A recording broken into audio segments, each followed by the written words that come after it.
Thank you so much, everybody, for being here and coming to Book Fringe and supporting Book Fringe, which is a really important part of the August festivals. So important that we have free events around arts and culture in what is becoming an extortionately expensive environment. And the Lighthouse, and supporting the Lighthouse and supporting indie bookshops. So thank you all for coming here. I am joined by two absolutely fascinating people, and we're going to have a really nice and warm conversation about queerness through the world, about queerness through time, all in around about 50 minutes. So I will soon hand over to my lovely speakers. We've got Paula Akpan, who is a writer, a journalist, a critic. Did you scoff at writer? It's just turn to me. Oh.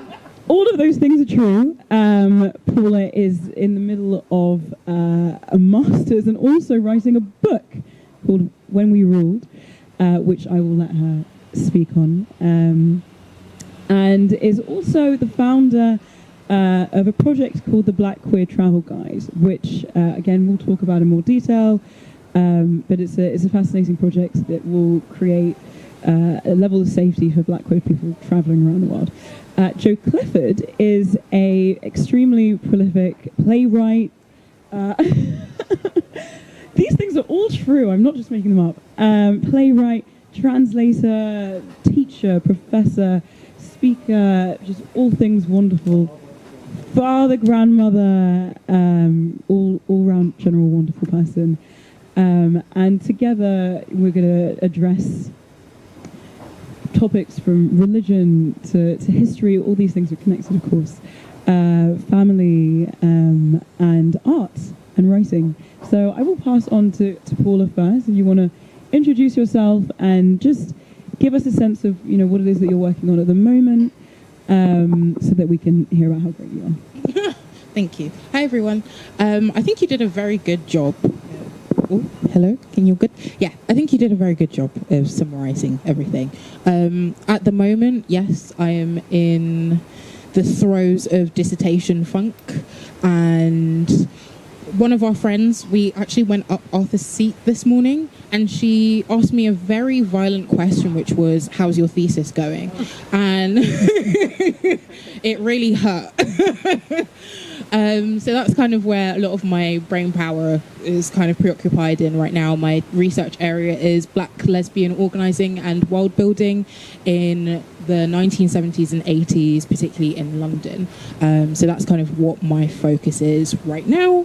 And yeah, working on this project, which I think really chimes with what we're talking about today, just because I think queerness and transness, when you're moving or trying to navigate the world or negotiate different spaces, different cultures, and then also having to think about what it means to connect with pockets of community when you're there. Like, is this whole country off limits to me because of these archaic laws? Or actually, if there are laws that aren't criminalizing queerness, what does this mean about the attitudes as well? Like, how can I still find pockets of safety, pockets of community and connection when I'm trying to just see parts of the world as well? So yeah, that's kind of just what I'm working on at the minute, and I will pass it over to Jo. Thank you very much. Is this working? Yes, very good. My name is Jo. When I was young, when I was forced to live as a boy, I suffered very greatly because I was brought up in the 50s. I suffered very greatly because I knew I was not a boy. I didn't know who or what I was, and there were no words at that time to describe me. Words like trans did not exist. It's kind of hard to imagine that now, but that's how it was. So I could not make any sense of my experience at all. And then as I grew up and I became a dad, which was wonderful, but I realized I was more than a dad. I realized I called myself a bi-gendered person in the 90s when I first started to write about these things. And then it became apparent that I needed help. I needed to get hormones. I needed some sort of surgery. And in order to do that, I had to negotiate the gender police. They're called gender specialists, and they're supposed to be there to help us. To negotiate the gender police, I had to describe myself as a trans woman. And I had to take care to present myself to the world as a trans woman. And now, all these years later, being a father and a grandmother, I realise there is still no word. There is still no English word to describe who I am. I have to call myself a woman because I am not a man. But I am a woman with breasts, a woman with no testicles and a very tiny penis. And so, and it's important, I think it's important to say that, actually. I mean, there's a great taboo against talking about these things. And particularly now when they are used as weapons against us. And I've kind of decided, okay, I'm just going to come out with my physicality and my identity. I wrote a play a long time ago called God's New Frock that was all about my suppression as a child, but it's also about the suppression that the Old Testament God imposed on themselves when they became Jehovah. And it begins by saying, welcome ladies, welcome gentlemen, welcome those of you who are not ladies and not gentlemen, but something else altogether. Someone who does not yet exist. Someone who is in the process of becoming. Someone this show may even help bring into being. And I think that is still that is still my artistic aim through all the 114 or however many plays it is that I have written. Right now I have a show that opens tomorrow in the Scottish Storytelling Centre called The Not So Ugly Duckling, a play for grown-ups.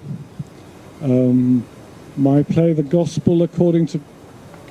I've forgotten the title. The Gospel According to Jesus, Queen of Heaven, is opening in Norway, thanks to this lovely, lovely person, Jørgen.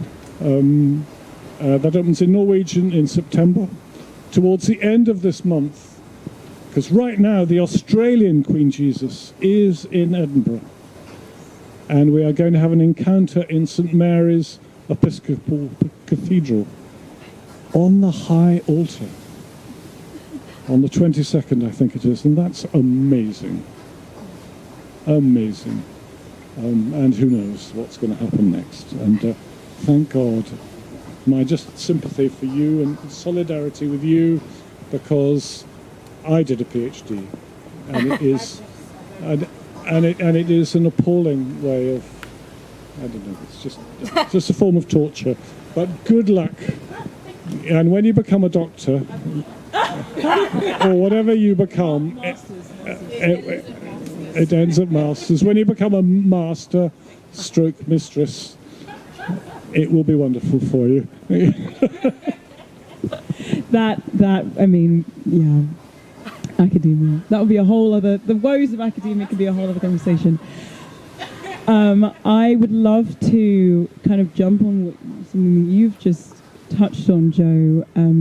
This notion of words and language and the importance in changing language. And Paul, I know this is something that you've also, read about and studied, and because Paul, you spent a lot of time in the archives, and so what you find when you're digging through old pamphlets and old newspaper clippings and articles is you realise how differently people talked about lesbianism, being trans, and all of these concepts to do with queerness. It's changed so much across decades. So I'd love to hear you both sort of speak about that change and about the necessity of being open to language change, because I think, you know, we can also become so protective over terminologies and languages and words as well that, you know, that can almost be restrictive. So what have you found in sort of your research, Paula, in terms of the expansiveness of naming, or the importance of naming and language, and what do you think we're going to see over the next, I guess, you're a historian or the future, looking into the future, but what do you think that tells us about how our relationship to these terms and these languages and these boxes and categories are going to change over time based off? No problem.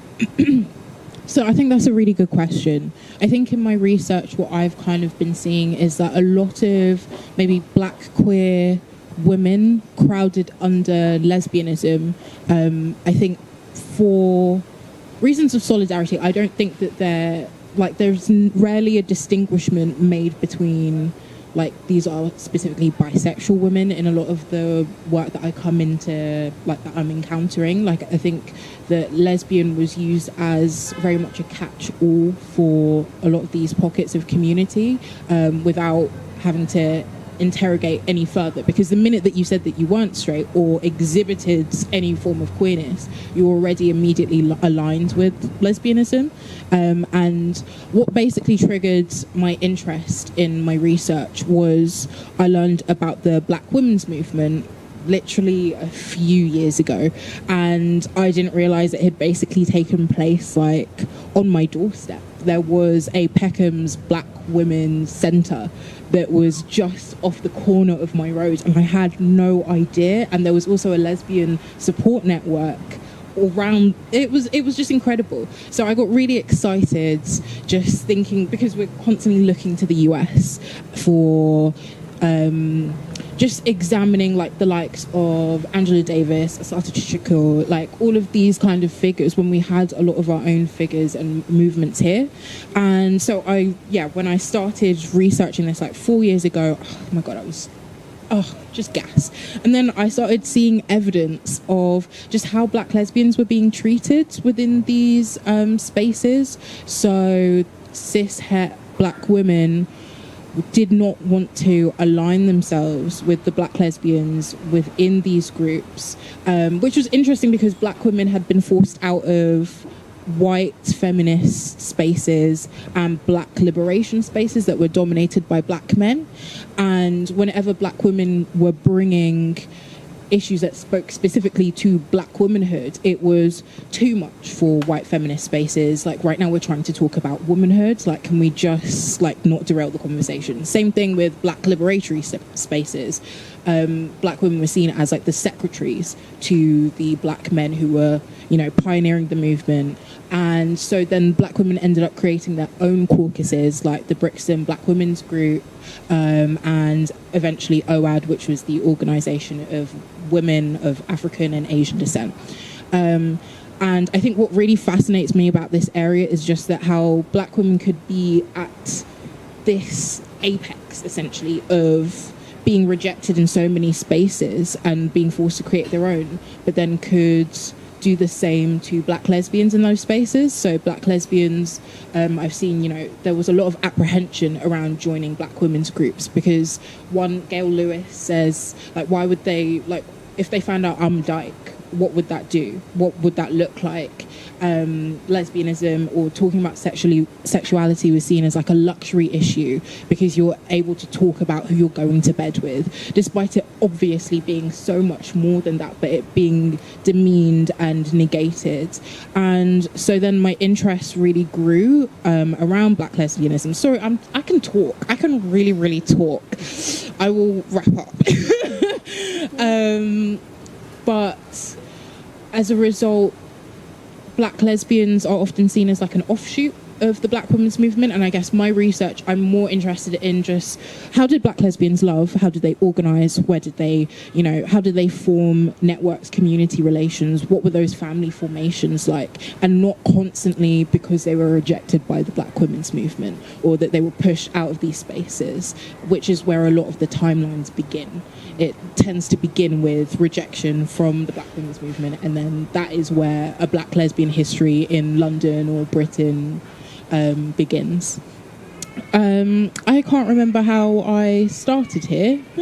You were asking about terminology. Yeah. So, essentially to conclude, I think facing so much rejection from so many different sides, not only from communities that were supposed to or that you would think would accept you or close ranks around you, I think that, and also being vilified in press, being vilified by the state, obviously Section 28 coming along and mashing up a lot of people's lives. I think that the term lesbianism, even if you didn't necessarily understand yourself as a lesbian, it allowed you a space to convene in and to, I guess, to find camaraderie, essentially. And I think over time, for me personally, I understand myself as a lesbian, but I'm not entirely beholden to it. I understand that part of my acceptance or excitement about what it means to be lesbian is through my research, is through what I'm learning, is through the commonalities that I see in all of these archival papers where I'm just like, I could have written that.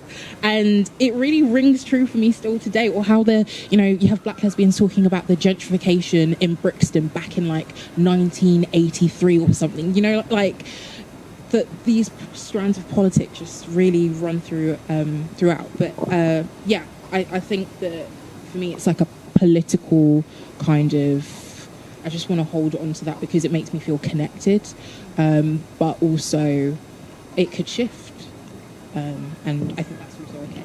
And talk about transgender as an umbrella term under which other either non-binary or not cis identities fall, but a lot of people sometimes struggle with identifying themselves as trans. Do you think there's a similar sort of necessity of that there needing to be a unifying sort of term that people can identify with to whatever extent that they need to? Has that helped you? You said that this wasn't a term that was sort of common in the 50s, of course, compared to now. How do you feel about unity under language? Thank you, dear. I'm going to quote from my play. Queen Jesus is talking about her disciples, and she says, some of us are men, and some of us are women, and some of us are women who used to be men, and some of us are men who used to be women, and some of us are men and women at the same time, and we confuse people.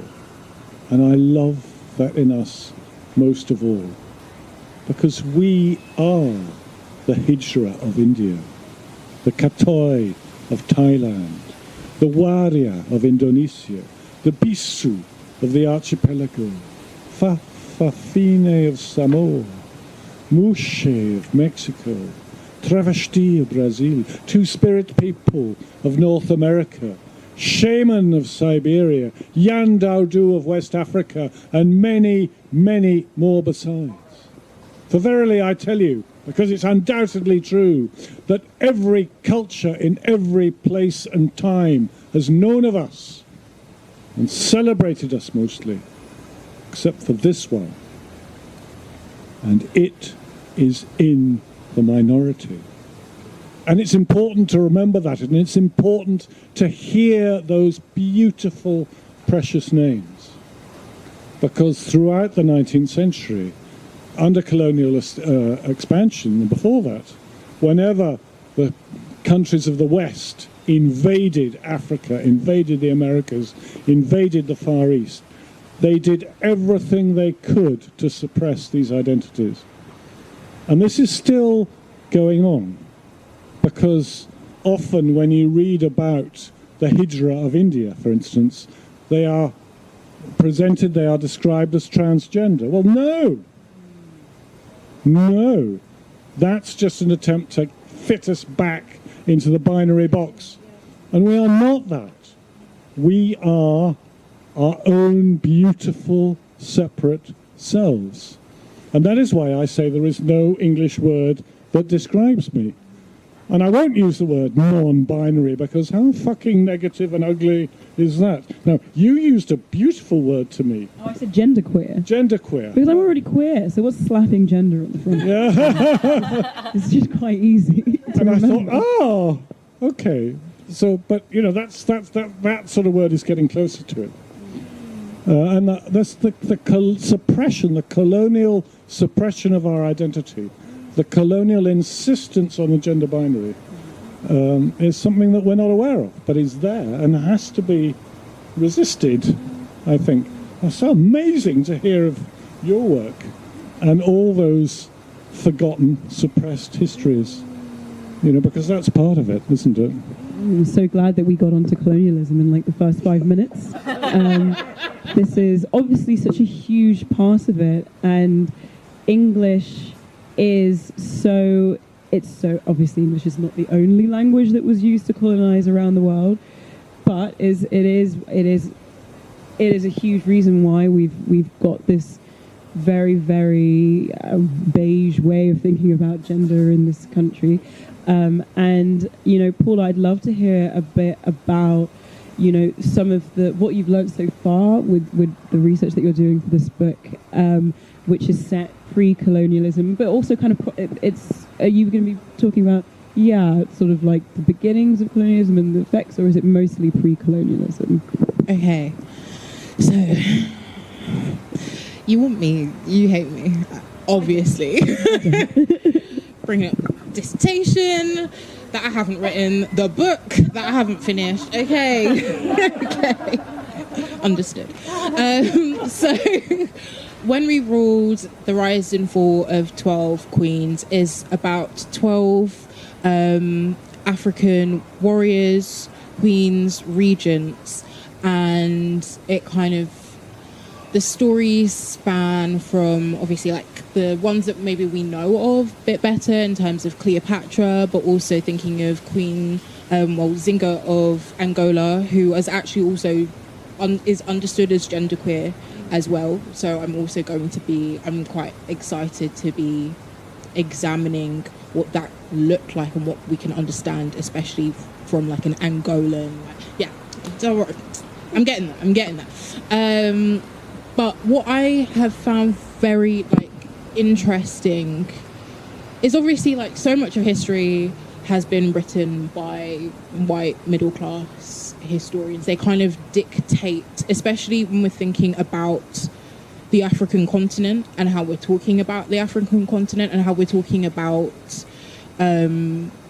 rulers and regents in those spaces. So for example, there's Rana Valona the First, who reigned in Madagascar, and historians, I can't remember exactly when her reign is, but historians refer to her as Africa's answer to Bloody Mary, because across her reign, like, she halved half like her population. She was very like it was kind of hinged on religion, and she was also very anti like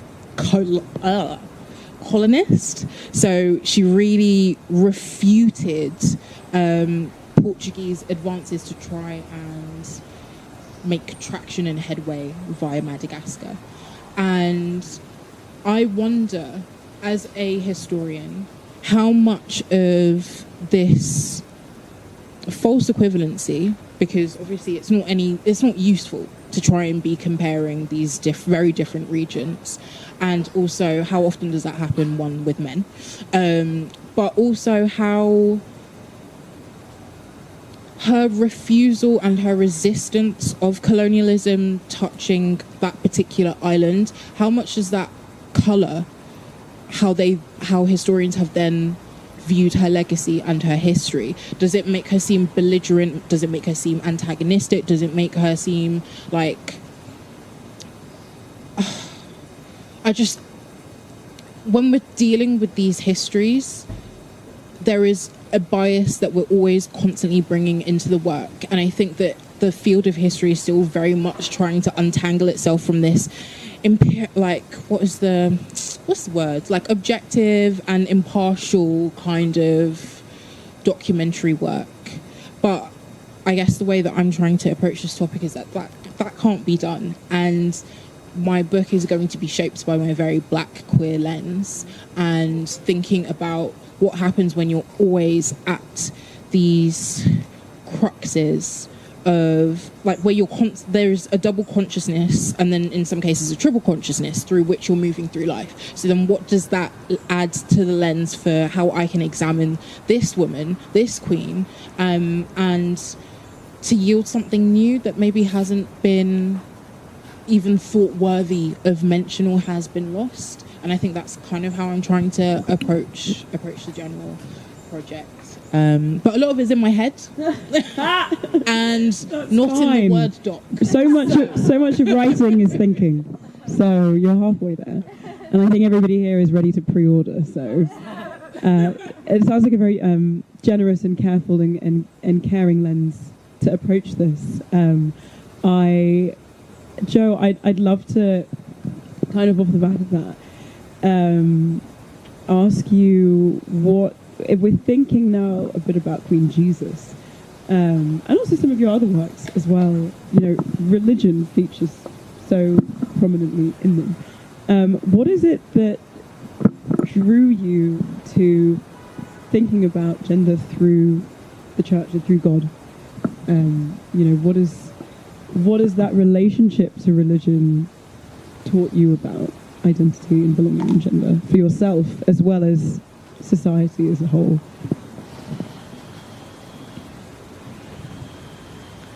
Wow. Well, I think when I wrote God's New Frock, I was concerned with trying to understand why there is so much hostility towards people like me. I also wanted to understand why I hated myself so much, because if you're gonna investigate hatred and prejudice, you generally have to start here, because we internalize so much of it. And so, I don't know. I'd read a book. I read an amazing book, and I've forgotten the title of it. But Those are always the best books. it was just incredible. It was by, I can remember the name of the author. It was a woman called Monica Schull, S-J-O-O. Beautiful book. And what she was looking at was the fact that before we lived in patriarchal societies and worshipped the God in the sky, we lived in matriarchal societies and we worshipped Mother Earth. And one of the things that happened as the sky god started to take power was that he did everything, and his followers did everything they could to suppress the matriarchal religion and to suppress all traces of matriarchal life.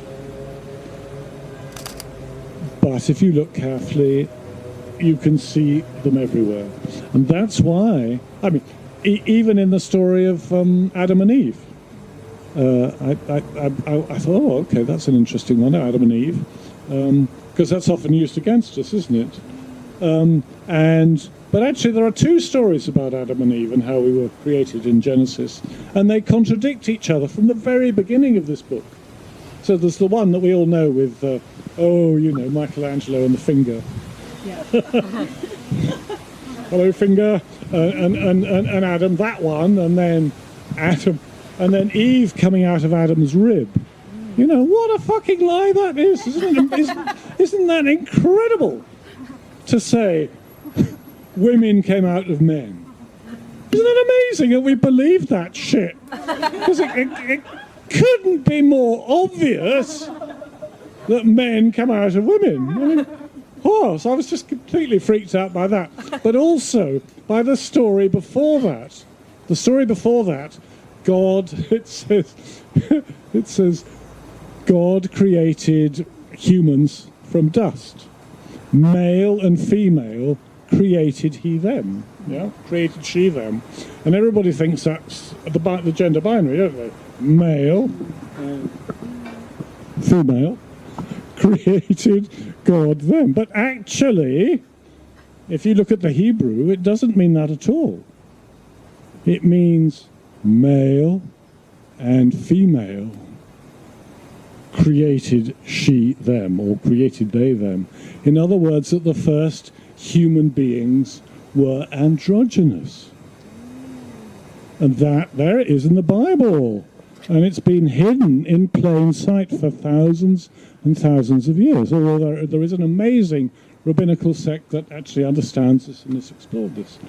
And so that was such a revelation to me. And I wanted to explore that. And I wanted to explore my own origins as, you know, a human being that had male genitalia, but clearly was not male. When I looked in the mirror at an early age, I didn't recognize the boy that I saw. So who was I? Well, I was somebody else. Somebody much more beautiful and interesting. And so, yeah, so that's how it started. And then, I mean, I performed that play in 2003. My first performance, I was so terrified. And then then I had a nervous breakdown, and then all kinds of million and one terrible things happened. And the next time I was on stage was 2009, and that happened because I forgot about God's New Frock. So many other things I was writing, and I forgot about God's New Frock. But a company in Italy put it on in Italian, La Nuova Todacca di Dio. And in Florence, and they flew me out to Florence to see it because it was such a hit.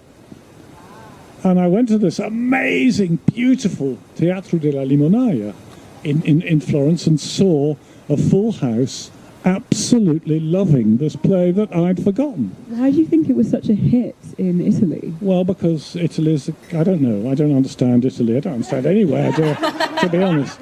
But there's a line, there's a line in the play, and it says, God is a middle-aged man with a wardrobe full of frocks.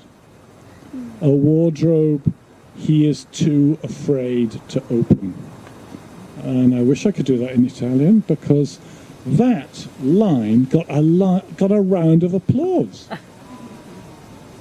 And so clearly there was something going on here.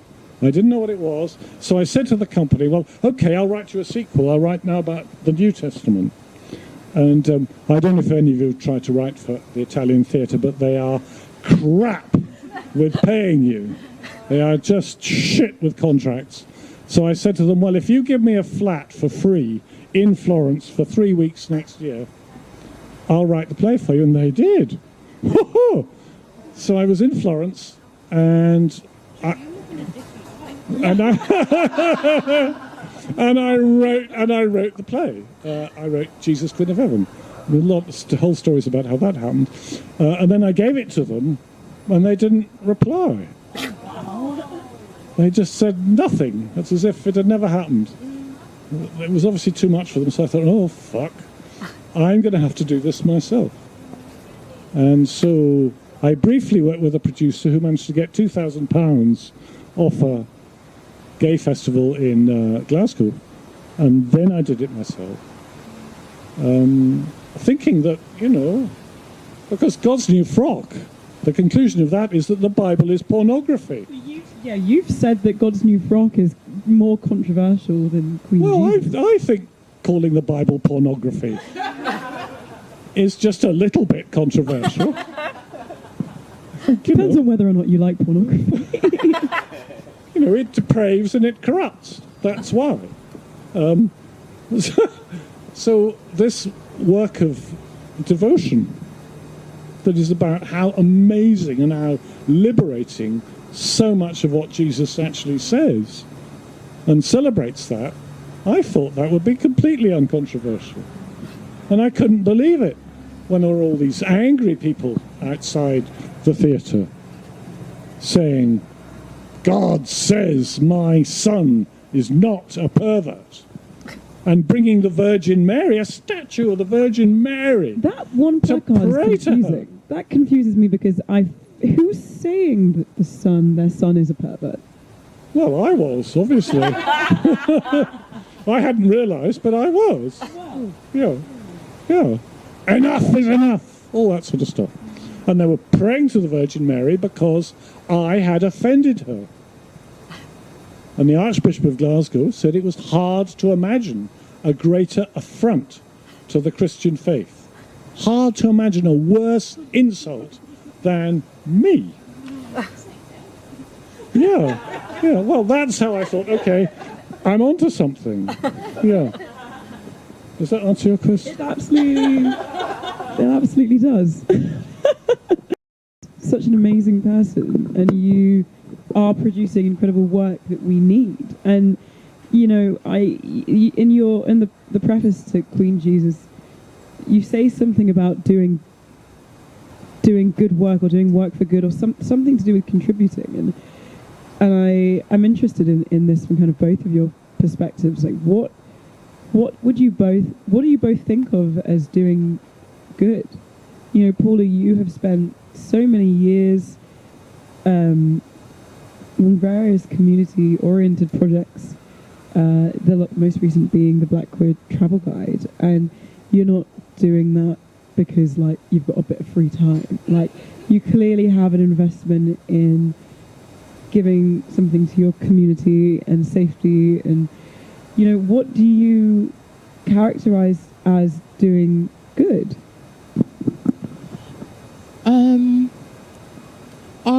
I don't even see it necessarily as good. I think if anything, I have had a brush with what happens when you get really caught up in being a brand or being like leaning into like firstism and wanting, because like I ran like a project and we constantly would be like, the UK is first, blah, blah, blah, and kind of the visibility that kind of comes with that.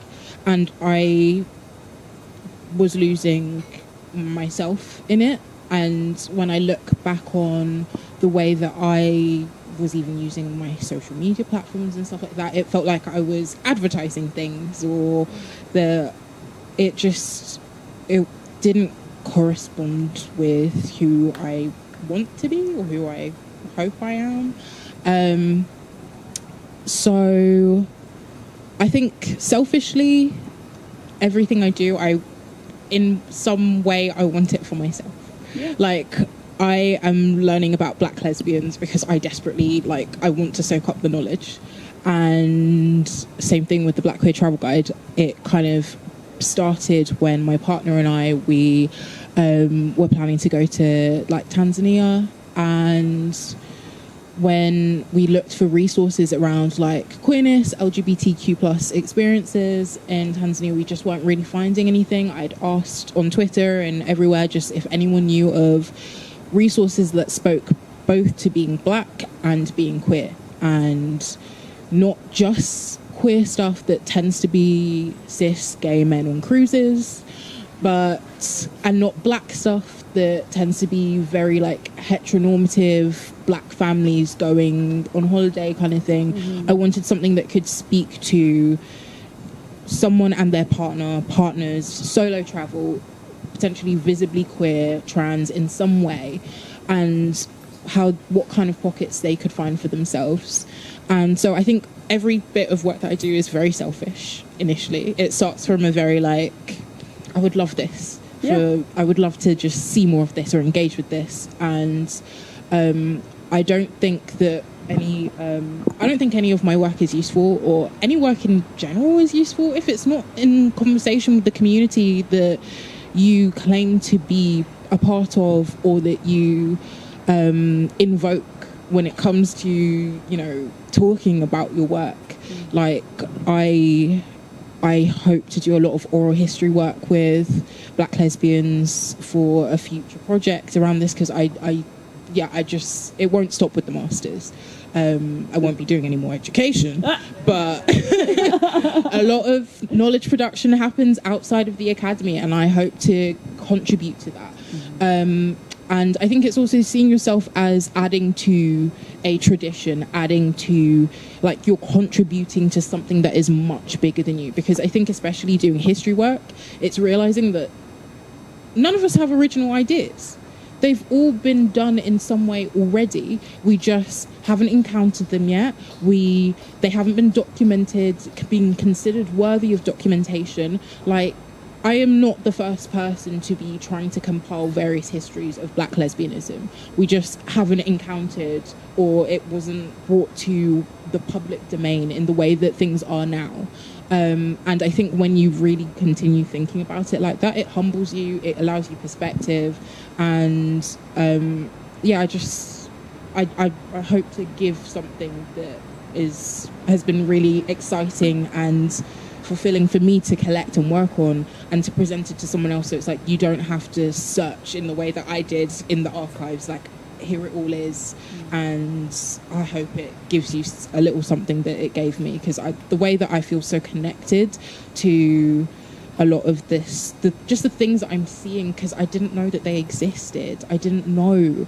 And that there were so many newsletters and network support groups. There was one black lesbian woman who, after the Black Lesbian and Gay Centre project closed in like the late 90s, she kept the helpline going from her house for years, because she was like, I cannot consider, like, I don't know what to, like, obviously it's a lot of labour for her, but she was also like, I don't know what it would look like if this helpline didn't exist for black lesbians around the UK who just want to talk to someone, especially if they're understanding themselves as a lesbian later in life. It's, now pulling apart these things that they thought were so settled, family, children, all of these things, and just wanting to have someone to talk to.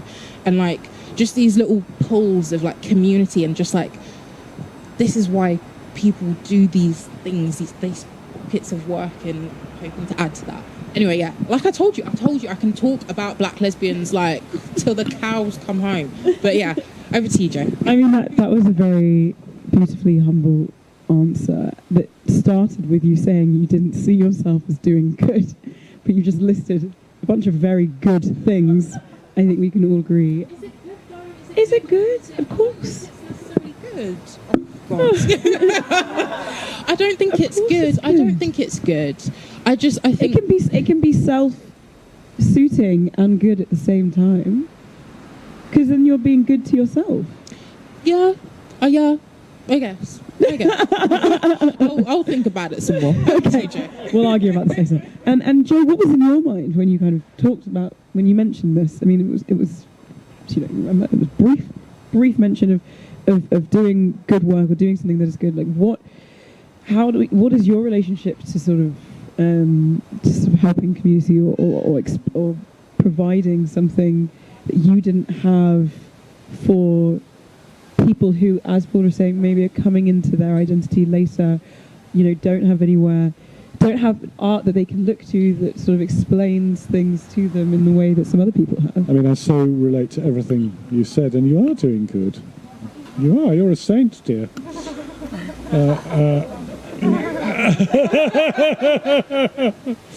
But you see, when I was forced to be a boy in the 50s, there was nobody, as far as I could tell, there was nobody in the whole world like me. Nobody. I was completely alone. I was completely disgusting. Disgusting was the word I used about myself, about this side of myself. I was absolutely wrong. And when I started to see myself, I mean, the first time I saw someone remotely like myself in a film, it was a film called Psycho. And it was that character who dresses up in their mother's clothes and then kills women. So in other words, it was Hitchcock's idea of the vilest, most appalling, most destructive, sickest person in the whole world. And that was how I saw myself reflected.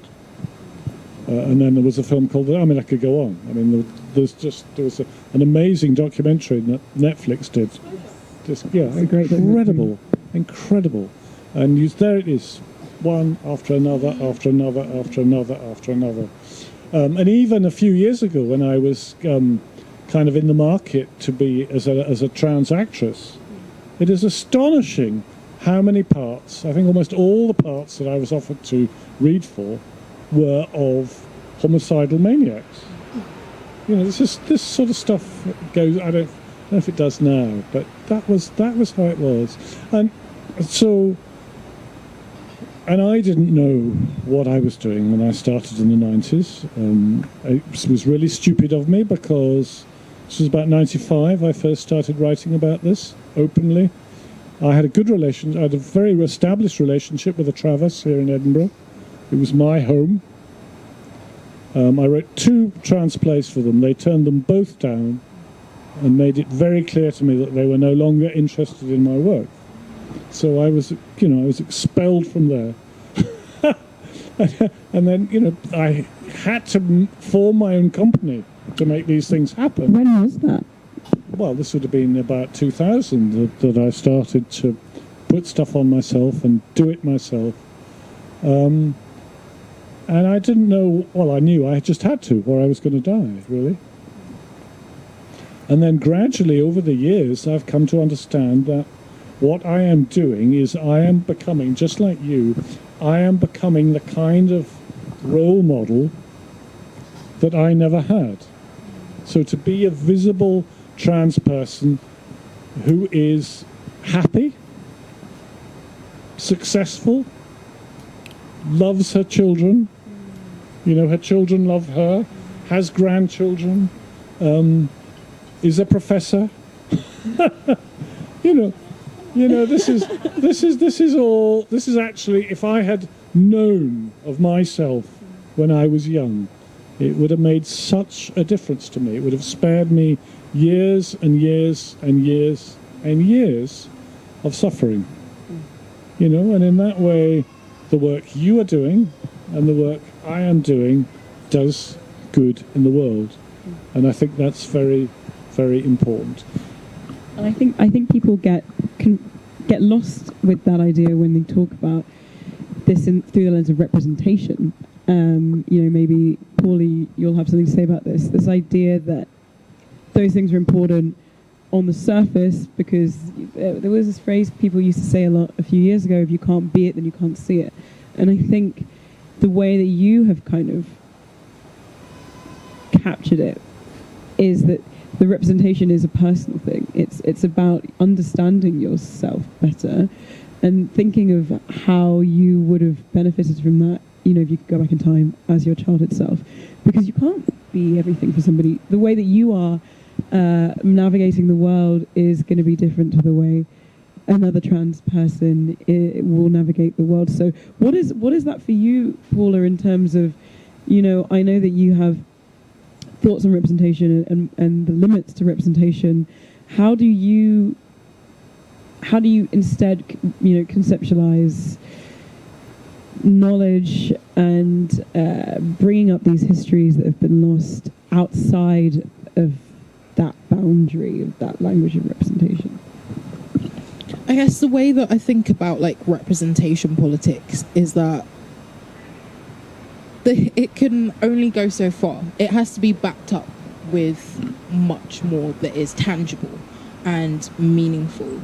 So I think that there is so much that is crucially important about being able to see someone that you can resonate with, and that it, especially if you share identity markers, you can say, okay, so I am not alone, I'm not the only one, etc., etc. I think the problem for me emerges when those shared identity markers begin to outweigh the harm that this person can do or their own connection to their community. So, for example, Laurie Lightfoot is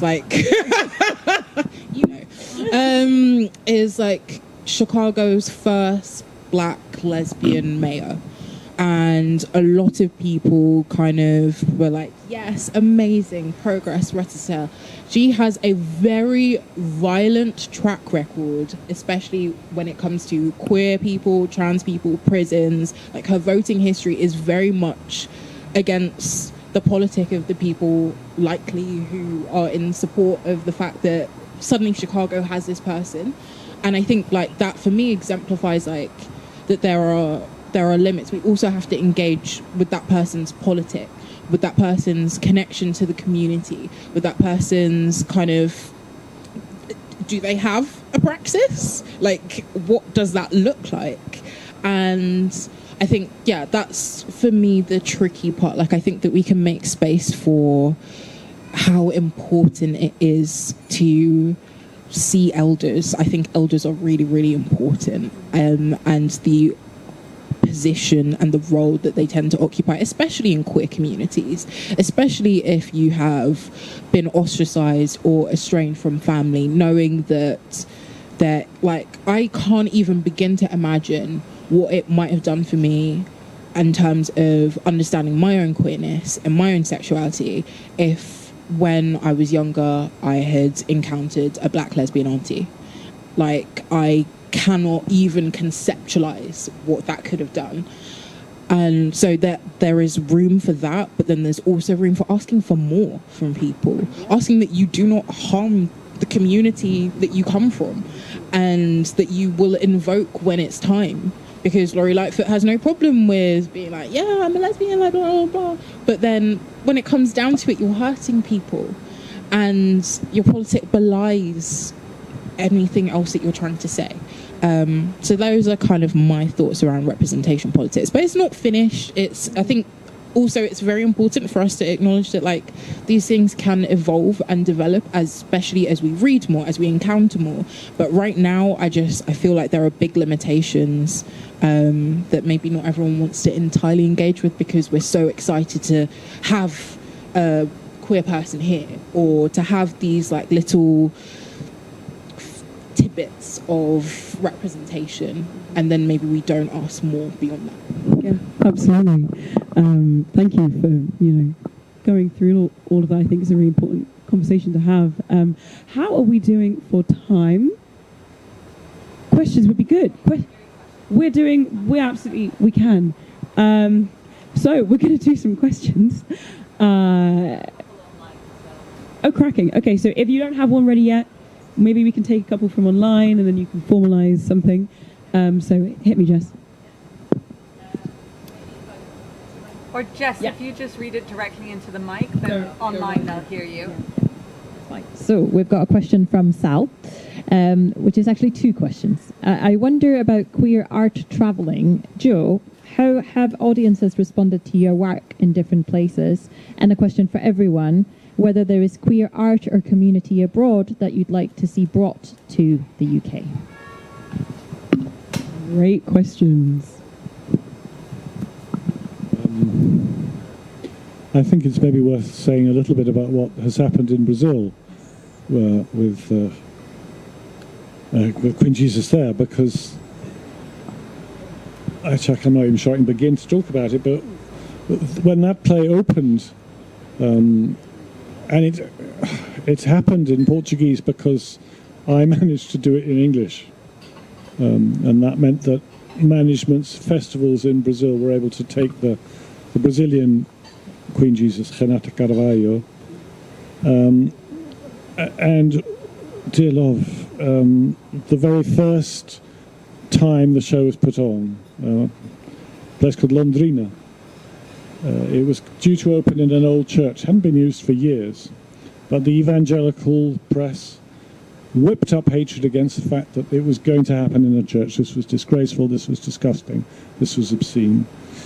And as the crew were setting up, two guys with guns burst in and insulted them and spat on them and threatened them. That's the first thing that happened. And then there was a lawsuit that stopped the performance happening at the very last minute in that venue. They found another one just down the road.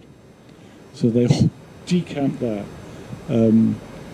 Meanwhile, Renata had her dressing room, and her dressing room was being besieged by a guy with a collection, openly carrying machine gun, who said he was going to shoot the faggot that was Jesus. So the whole thing opened in an atmosphere of great terror. But at the same time, to get over the fact that the venue had been changed at the last minute, the show started at the original venue, and they had a procession from the original venue to the new one. People carrying candles because light is so important in the play. And among the people that were there were a group of pregnant women and women with young children. And they said, we know we can't get in to see the show because it had been sold out completely, but we want to form a circle of protection around Renata. And that's what happened. And it makes me cry still to think about the beauty and the courage of that gesture. And that happened all through the incredible tour. It went all around every city, every festival in Brazil. They performed in prisons, they performed in community centres, they performed in women's refugees, they performed in trans refugees, they performed in a prison. They performed everywhere. And everywhere they went, they encountered violent opposition and incredible, incredible love. Every time I go to Brazil, young trans people come up to me and they say, this play has transformed my life. This play has made it so much easier for me to be myself. Thank you, they say. And so I guess that's why when I say work does good, I know it does good. Mm-hmm. And Renata herself, poor love, God, she was thrown out of home when she was 16 for being effeminate. Mm. She had to work as a rent boy on the streets of Rio. She used that to fund herself through drama school. When she came out as a travesti, she found there were no parts for her anywhere. She had to work in a beauty salon where the guy was vile to her. She was in despair. She was thinking, I'm going to have to go back to prostitution. This is the only way I can live. And then she got the part. And she was incredibly thin, not because she'd been on a diet, but because she'd starved herself. She hadn't had enough to eat for years and years. Mm-hmm. And now she is a big star. Mm. She is transformed. She has transformed representation of trans people in soap operas and in the Brazilian cinema. And she is in, I think, 3 films that are being shown at the moment. Her new show, she just performed it in Amsterdam. Again, she's playing that all around Brazil in safety. Mm-hmm. So it has had a profound effect. I mean, I talk about Australia, where that's just won 2 major awards in Australia. It's astonishing. This dear man who's gone now because he's seeing something else in Norway, Germany. It's been around Germany. I mean, Icelandic. Who's going to happen? That's amazing. It is extraordinary. So, yes, to answer that dear person's question, wherever you... Oh, you're in there. You're behind that camera. Hello, whoever you are. What a good question. The play does the power of good, and because we have filmed it, it's a great concern to us to try and get that film out into countries where it is impossible to be openly trans. We very much want it to go to Eastern Europe. We very much want it to go in Africa, America. These are very scary countries at the moment. But we think and we believe that the film does, and the play does good. It is a force for human liberation. That's the intention, and I think that's true. What an amazing thing to have in your artillery, and to be able to offer people, and art can travel. I think that's when we can't get on a plane, but our work can. I think that's amazing. Thank you for the question. Is there another?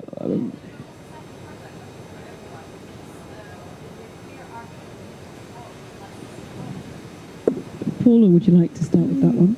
I just wanted to quickly just pick up on the understanding of scary countries, just because I think that when people asked me about like where are safer countries, where etc. I think it's a moot point in some ways because the UK is quite hostile to trans folks. Like, but then we would understand that as like progressive, and when thinking about LGBTQ plus rights in general, whereas like there are so many hubs and carved out spaces in a number of countries that we consider as dangerous because of how we're shaped by the West, where like they probably do find safety and community in these spaces that would look different to if they were attempting to find safety in the UK or somewhere in the West. So I think sometimes that can get conflated. Queer art, I wish I could say that I'm really cultured and stuff. Like, I'm so basic. So like, I'm really the wrong person to ask. But particular communities, I'm basically going on a 2-month tour at the beginning of next year of all of the countries that I will be writing about in the book. And I think I'm personally quite excited to just make connections with queer people as I'm traveling. So I'm going to start in Ivory Coast and then be traveling through like Angola, Nigeria, Ghana, etc., then down to South Africa, then up to Rwanda and Uganda, etc. So I'm really excited to hopefully organically just meet like some black queer folks while on the move and just but that's what I'm excited for. I wish I could say more. I mean, if you're meeting queer people in all these countries, you are inevitably going to come into contact with a lot of art anyway, because the queers are very artistic. So maybe ask that question again after the trip. Do we have another? Brilliant. Yes. So we talked about both having to be the person that the young people need, right, to see the person that I wanted to have, you know. But how? And maybe there isn't an answer, of course, but, you know, just for you guys to speak to, how does one reconcile that with where we're at right now with also self-preservation and your own Okay. I'll repeat that for the mic. How do you reconcile the requirement to be the person that, you know, younger people can maybe look to or look up to or see with the important necessity of self-preservation? Thank you so much for your question. Thank you. When I first started to live as a woman, this was a very live, very difficult, very painful question for me, because people were always being vile to me. And then they felt terribly justified and terribly good about themselves to do that. But to put it crudely, after I had my testicles removed and my body no longer stopped producing testosterone, everything changed. And I don't fully understand why that happened. Maybe I smell different. Maybe I vibrate differently. I don't know. But all that hostility and aggression stopped. And it could be because by that stage I was older and I was presenting as an older woman. And older women in this society are invisible. We know we don't exist. That's one of the manifestations of the hostility towards older people, is that we become invisible. And that's very mortifying, but it's also rather wonderful. And these days, I have to say, sometimes people think of me as a man, and it's very funny because they treat me with great respect and deference, and they call me sir. And then sometimes they treat me as a woman, and they treat me with great condescension, as if I was stupid and childish, and they call me hen. But it's different now. Things have changed, and I don't know if I've changed or society has changed. And just to reinforce what you were saying, I mean, my experience is in Brazil, which is notorious as it's a very violent country. Many, many trans women are killed in Brazil. I had the loveliest time in Brazil. I walked the streets in perfect safety. Taking an Uber was quite scary in Sao Paulo, because last time I was there by myself, it was when Bolsonaro won the election. And that man has brought out a whole load of hatred and ugliness in people. And people would say to me, when you catch an Uber, just because you can do that with Uber, you can tell other people and I would always do that. Because in Sao Paulo, you never know where the hell they're taking you either. That's the other thing. They could be taking you anywhere.